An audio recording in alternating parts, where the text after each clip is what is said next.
Hello, welcome to another edition of the Willie Bragg Show. I'm your host, Willie Bragg, and I have touched on this subject before, but I think it's worth revisiting, and always a new added nuance and new perspectives, especially for any newcomers who join this audience to kind of know what things are about with regard to what the premise of this show is about.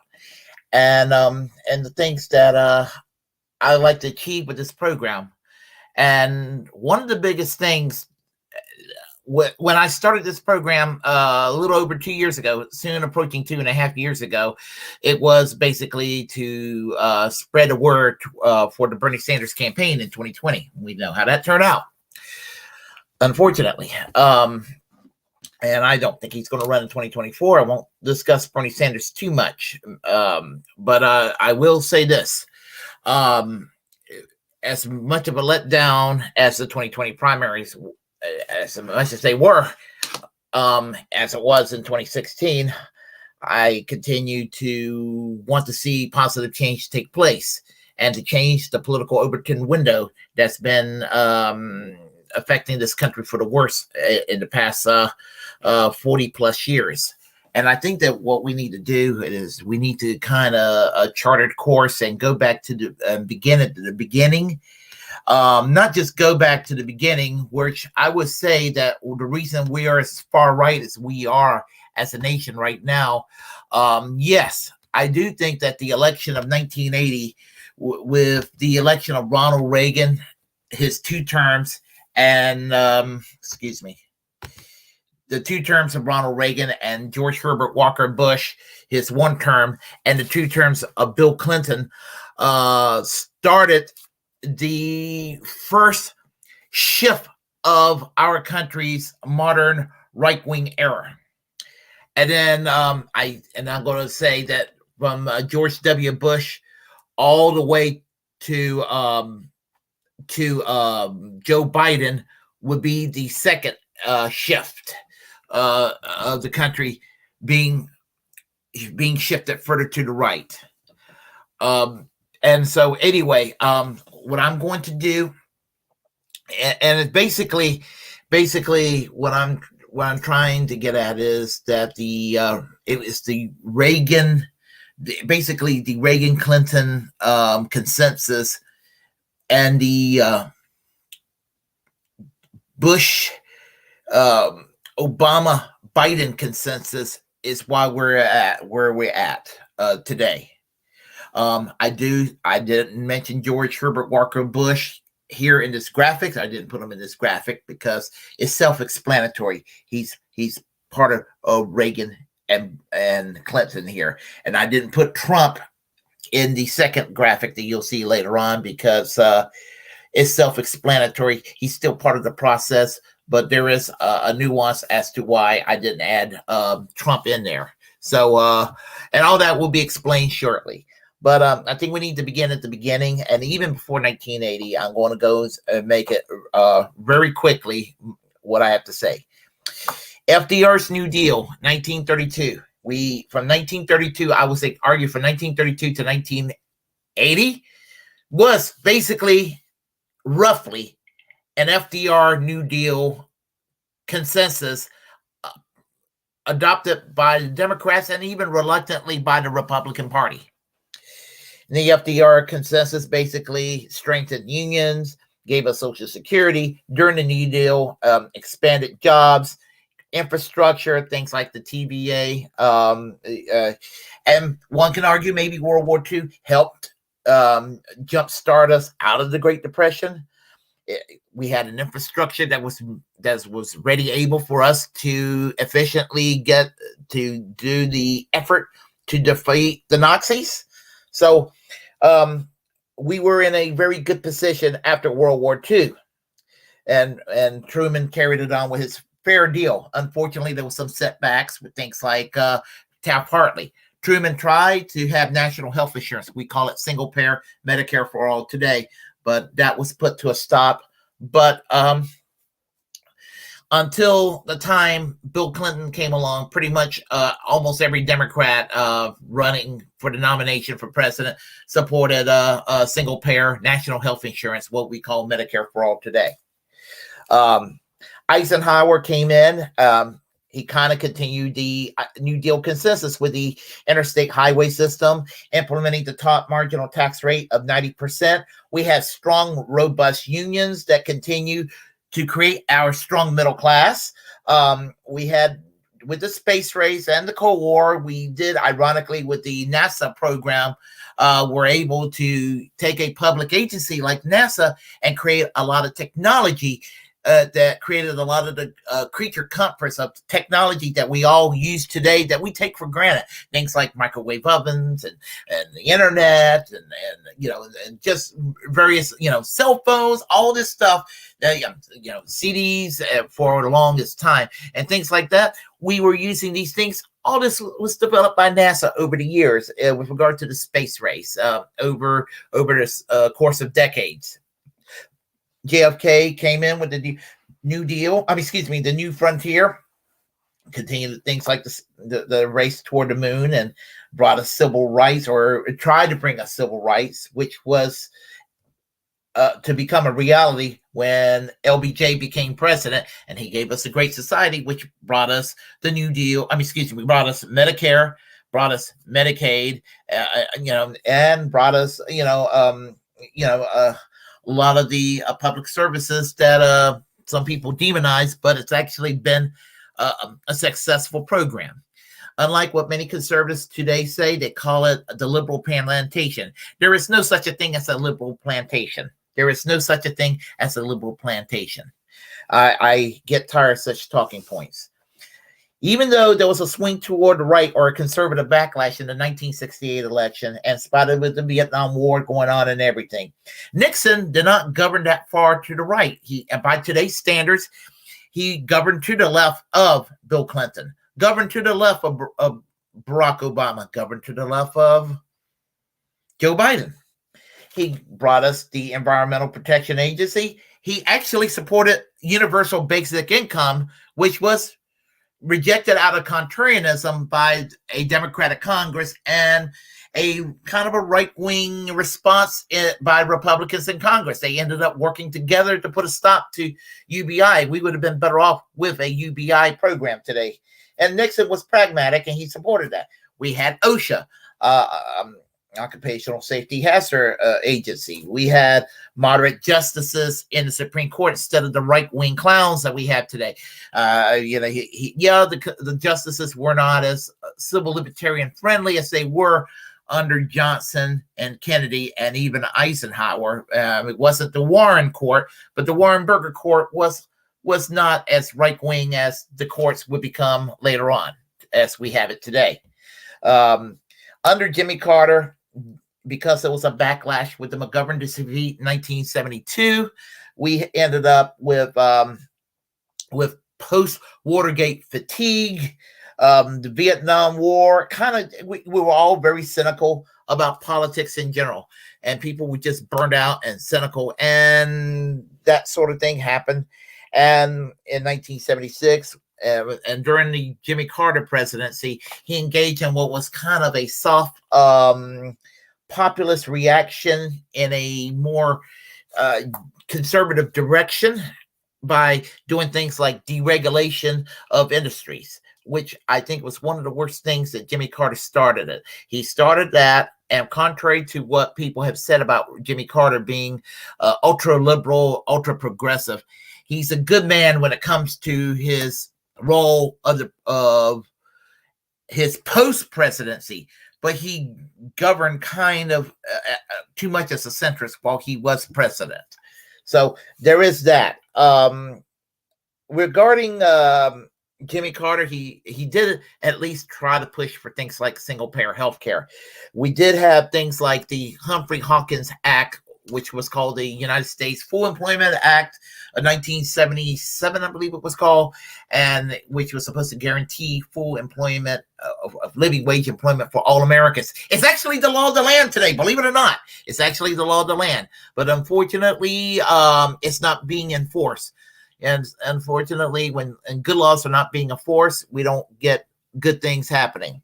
So there was a lot of fatigue by a lot of problems that happened with the oil embargo. The economy got sluggish in the 1970s. Wasn't Nixon's fault, wasn't Ford's fault, wasn't Jimmy Carter's fault, but it was the oil embargo, and the Middle Eastern countries had us by the balls, and just that sort of thing that was happening at the time. Ronald Reagan took advantage of the situation, and he came up with this whole idea of anti-government mentality, and basically said the government he said the government wasn't here to help you, but basically to make life tougher on you. I mean, that was basically the theme of his campaign. And so there was a turning toward the right. And in 1980, Ronald Reagan won that election. And, I wouldn't say in 1980 people would be like, whoo, that means the New Deal consensus was over. Didn't mean necessarily that, but it, looking back, we could say that 1980 was at that starting point. So it was during the 1980s when Reagan did things like a lot of deregulation, a lot of tax cuts. There was a lot of union busting, started with the air traffic controllers. A lot of free trade started to open up, things of that nature. And the economy did improve, not because of Reagan's policies, but things got better with regard to the energy embargo. Things were kind of leveling off. But a lot of people say, well, it was Ronald Reagan that got us our economy back in the get-go. Actually, I don't even think that the economy is all that great. They talk about inflation. I was like, I didn't see prices leveling off, going down. I saw prices going up and up and up.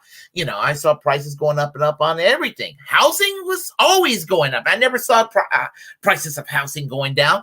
I always heard about medical inflation going up and up and up, and people losing access to health care during the days of Ronald Reagan. So there was a lot of the income inequality started to happen really bad, even worse under Ronald Reagan than it happened under Jimmy Carter, because a lot of union jobs started to slowly disappear. It was a lot of the Rust Belt jobs, a lot of manufacturing jobs started to disappear in the upper Midwest in this country. And so, but for some reason, people think that Ronald Reagan was the best thing that's ever happened to this country. And he was a pretty damn awful president. But by today's standards, Ronald Reagan would be considered too liberal for the Republican Party today. That says a lot. With a lot of corruption that happened under the Reagan presidency, we ended up with the Iran-Contra scandal, and it was Michael Dukakis had a chance to become president and take advantage of a lot of crap that was going on in the mid-1980s. And because there was a lot of scandals that took place in the Reagan administration, a lot of corruption. A lot of people were had to resign because of a lot of scandals that was going on at the time. Well, George Herbert Walker Bush, with people like Lee Atwater campaigning, basically decided to go and scare people with things like culture war. They decided to go with the culture war campaign themes and campaigning on being tough on crime, the death penalty, and prayer in school, the old religious right crap that was going on at the time, because Ronald Reagan basically used the coalition of the South. A lot of conservative Democrats became Republicans and were voting Republicans. A lot of evangelicals who were either not really involved with politics, or if they were Republicans, they were lukewarm Republicans or lukewarm Democrats. They flocked around with the Republican Party, and these people basically were part of the coalition, along with big business, fiscal conservatives, defense hawks, and they created this really toxic coalition of what is now today the far right, which is the bedrock of the Republican Party. And they created policies that were so firm and so in place. And so what happened was, and I'm going to get to part two in a second here. Dukakis was defeated, and the Democrats got more and more scared of being called liberals. Back it up 4 years earlier, Walter Mondale, who was the vice president under Jimmy Carter, was Reagan's challenger, a 49-state landslide for Ronald Reagan. A group called the Democratic Leadership Council was created in 1985 by concerned Democrats, saying, well, we got to go and appeal to those Reagan Democrats with kitchen table issues. But it didn't come to that. What happened was that the Democratic Leadership Council, especially when Bill Clinton took over in the late 80s, ended up taking corporate money. They decided, the Democratic Party, instead of taking money from labor unions and all of that, they decided to go and take money from businesses just as aggressively as the Republicans. And in 1992, Bill Clinton won. Now, Bill Clinton didn't win the election because he was an awesome candidate. As mediocre as George Herbert Walker Bush was, because he really was a mediocre bland man, he would have won re-election had H. Ross Perot not entered that race as an independent, because people were actually very cynical with politics back then. He took enough votes away from George Herbert Walker Bush to guarantee Bill Clinton a victory. So states like California, believe it or not, that were voting Republican for many years started to vote for the Democrats. A lot of states, and that was kind of a lot of the blue states now that exist were kind of voting, they were voting red until Ross Perot came along. And some of the states started to vote blue, which remains to this day. So during the 1990s, Bill Clinton governed as a centrist. He was called a socialist. He was even called a Marxist communist and all of this sort of thing by the far right. And he was doing everything he could to distance himself from the liberal left, to distance himself from the New Deal consensus. The 1992 Democratic platform removed any reference toward labor unions. NAFTA was passed. It was something that Reagan dreamt up, and the Republican right wanted. The Democrats opposed NAFTA, but it took enough turncoat Democrats and a bulk of the Republicans to go and make NAFTA a thing. Now, if George Herbert Walker Bush would have been reelected, we might not have had NAFTA, even though George Herbert Walker was for it, because the Democrats would have been softly contrarian enough that it may have not have passed. So there is that.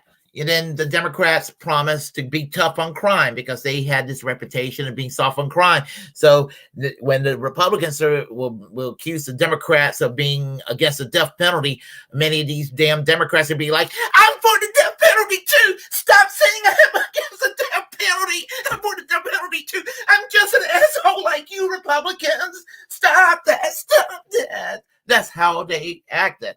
They had this Me Too mentality. When a Republican says, I'm an asshole, and the Democrat said, I promise to be an asshole too.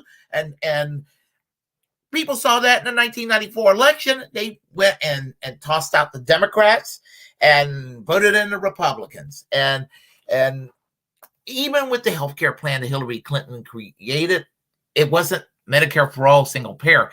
It was a hodgepodge of insurance companies, what was called managed competition. And it was just a private sector bureaucracy with some light government oversight. So it was a third way approach here in America that was being practiced. Triangulation, liberalism was no longer liberalism. It became centrism. So anyway, that was what we had during the Bill Clinton presidency. We also had welfare reform, which basically meant throwing people off of their benefits, and we ended up gutting out or getting rid of Glass-Steagall. We ended up doing that, which ended up with a housing bubble that took place in 2007. So basically, one of the crowning achievements of FDR's New Deal was gone because of the collaborative efforts between Bill Clinton and Speaker of the House, Newt Gingrich at the time. So that's where things got really, really, murky. People like myself became radicalized in a different direction, because I was a partisan Democrat, and I was like, this is not the Democratic Party that I have known and loved and understood as a concept. When I was growing up and I decided the Democratic Party was going to be my thing, hold on a second. When I decided that the Democratic Party was going to be my thing, well, here's what happened. I viewed the Democratic Party as not necessarily the counterpart of the Labour Party in the UK, but probably the closest thing to it. And there might have been an argument that prior to Bill Clinton, that the Democratic Party might have been almost a Labour Party. Certainly, as far back as the 1980s, one could say that the Democratic Party here in the United States might have been slightly to the right of the Labour Party, but certainly to the left of the British Conservative Party. Today, the Democratic Party is to the right of the British Conservative Party, whereas the Republicans are not just to the right of the British Conservative Party, which they always were, but they're to the right of the United Kingdom Independence Party, and they're approaching British National Party territory, which, if you don't know what the British National Party is, the British National Party is actually a neo-fascist party. So they're between the UKIP group in the UK, which is kind of like a paleo-conservative group, like an equivalent of a paleo-conservative organization, and an equivalent to libertarianism in the UK, where there is a denial possibility as far as racism could be accused with regard to UKIP, whereas the racist allegation against toward the British National Party can't be denied. And somewhere in between, that's where the U.S. Republican Party, as a general rule, not everybody, but as a general rule, seems to be toward. Today's Democratic Party is where the Republican Party was in the 1970s, maybe even in the 1980s. Moderate Republicans in the 1980s and Rockefeller Republicans in the 1970s. That's the Overton window right there. So that's basically where we're at in the almost modern era. In 2000, when George W. Bush stole the election from Al Gore, and we were stuck with 8 miserable years of George W. Bush and Dick Cheney, a very, very dark chapter in recent American history. The tax cuts for the wealthy continue. The deregulation went on hyper overdrive. The warmongering, that it was bad enough under Reagan and Bush 1 and Bill Clinton. They were all hawkish in their way, but it went on hyper overdrive because the Republican Party got even more hawkish, more warmongering, more evangelical, which a lot of the evangelical Christians had a neoconservative, embrace a neoconservative foreign policy position, or they overlapped. With 9/11 happening,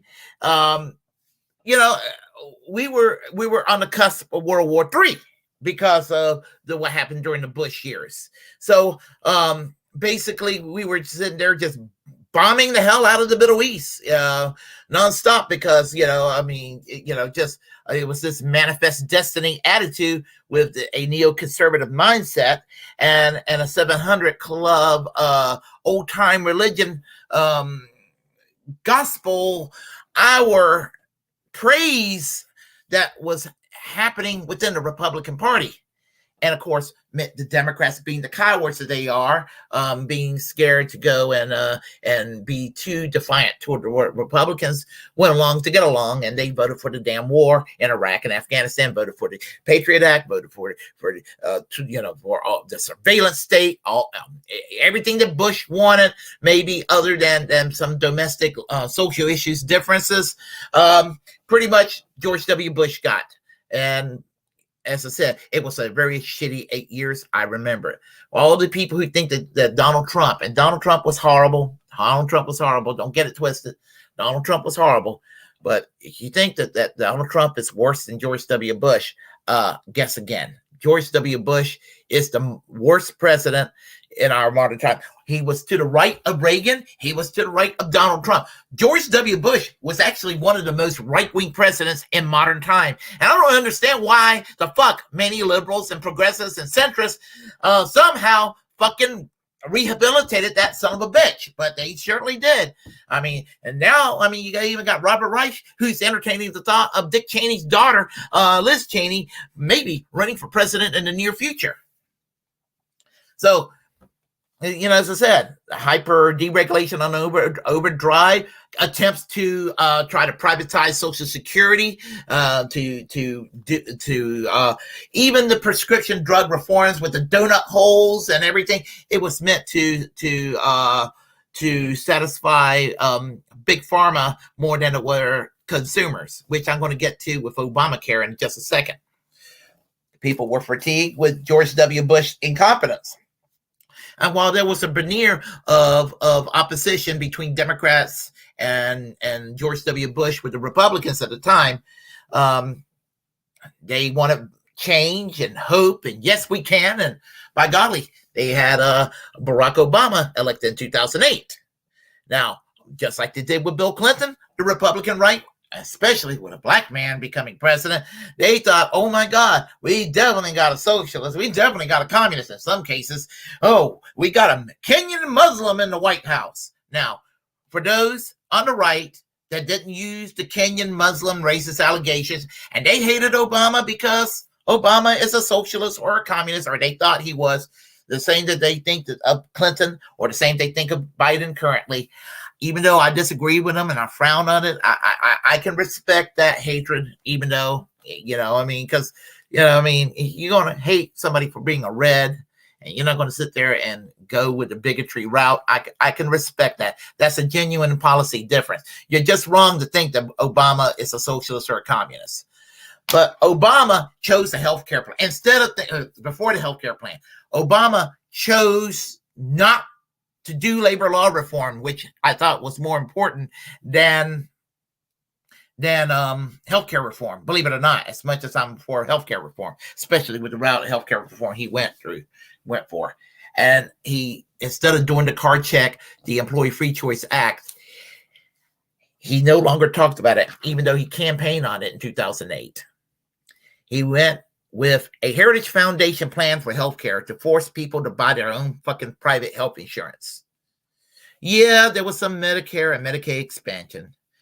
And he did try to do a little piecemeal to the left with a public option, which a public option was the only thing about Obamacare that had anything that was positive.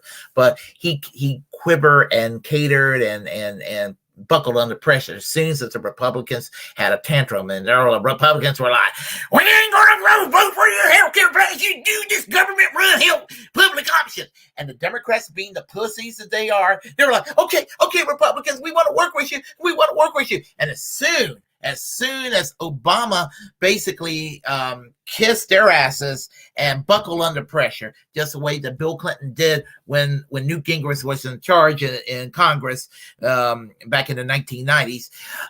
What happened? The Republicans basically said, fuck you, Obama, and they voted against the healthcare plan. And, of course, the Democrats, being the spineless shits that they are, they voted for a healthcare plan that they weren't even so sure about, and they were all kind of split on what approach to go. Anything from being just like the Republicans, the do-nothing approach, to being for a single-payer Medicare for all, and to do something in the middle, which means absolutely nothing. That's the Democratic Party way of doing things. So we ended up with this clusterfuck that was initiated in Massachusetts by Governor Mitt Romney, who took the plan from the Heritage Foundation. It was called Romneycare originally. Then it became Obamacare. And we're kind of more and more or less stuck with Obamacare today. And Biden promised to improve it and add a public option to it. But Dementia Joe seemed to forgot what he promised to do while he was campaigning for president. But you know what? Biden's done nothing since he got sworn in, with the exception of the $2,000. With a little $2,000 check, and he was popular when that happened. We're not even getting that anymore. And honestly, if the Democrats had any common sense about them, they want to keep their majority in power. All they have to do is to give another $2,000 check between now. Give a $2,000 check around October. I can guarantee you the Democrats will be in power for another term in Congress. That's all you have to do right now, Democrats. That's all you have to do. I know you can't do much else, but I think you could do that. But you're not going to do that because you have no imagination, Democrats. You have no imaginations there. And so this is where we're at with the Democratic Party and the Republican Party. This country has just shifted so far to the right, and the Overton window just keeps going further and further to the right. And what happens? You end up with people like Marjorie Taylor Greene, and you end up with people like Lauren Boebert. You end up with people like Ted Cruz. You end up with these nutty, crazy mental cases. And then 2016.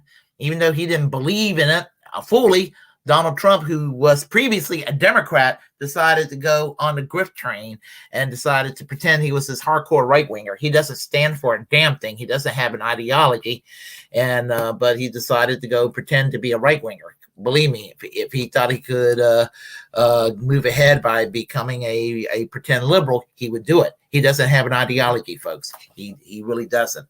But somehow Trump derangement syndrome ended up uniting Bill Clinton, Barack Obama, Joe Biden, and George W. Bush all together. That's the four musketeers to fight against the evil orange one. And let me tell you, when if Donald Trump is not the nominee and Ron DeSantis becomes the nominee and he wins in 2024, I have a strong feeling that Donald Trump will be buddies with Joe Biden, Barack Obama, George W. Bush, and Bill Clinton. And Jimmy Carter, for that matter. Mark my words, it'll happen. It'll happen. He'll be rehabilitated. I promise you, it'll happen.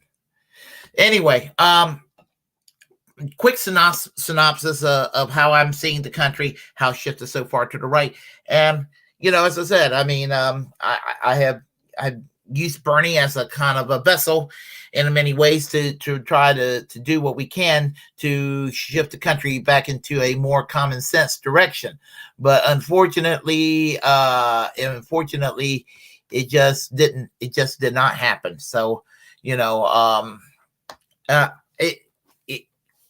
I don't know what to do at this point, but I know one thing: Joe Biden.